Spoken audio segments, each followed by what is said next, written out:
विपश्यना में भगवान हमें बहुत ही साधारण तरीके से हमारे मन पर लगे हुए उन विकारों के बारे में बताते हैं जो हम सब के अंदर ऐसे लगे हुए हैं कि हमें अपनी बोधि चित्त का तो पता ही नहीं चलता।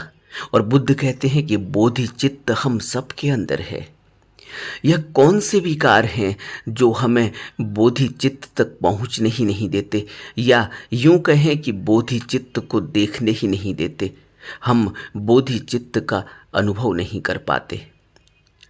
बुद्ध ने 5 विकार बताए। बुद्ध ने कहा कि राग है, द्वेष है, आलस्य है, पश्चाताप है और संदेह है।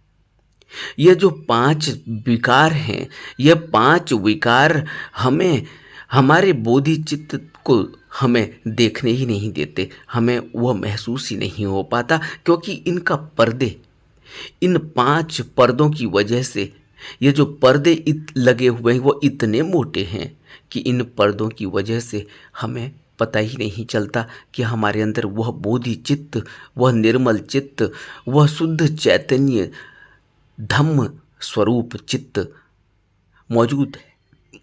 और इस बोधि चित्त तक पहुंचने के लिए जो अभ्यास बुद्ध ने हमें दिया उसको विपश्यना कहा। विपश्यना के जरिए हम अपने निवरणों को देखते हैं। निवरण यानी पर्दे, इन पर्दों को जो हमारे चित्त के ऊपर से लगे हुए हैं, जिनकी वजह से बोधि चित्त का हमें ज्ञान नहीं हो पाता, उसका अनुभव नहीं हो पाता, उसके दर्शन नहीं हो पाते। और यह 5 निवरण, यह 5 पर्दे, राग, द्वेष, आलस्य, पश्चाताप और संदेह दूर करने के लिए, इन 5 निवरणों को दूर करने के लिए बुद्ध ने हमें धर्मानुपश्यना का अभ्यास बताया। यह विपश्यना का चौथा ध्यान है।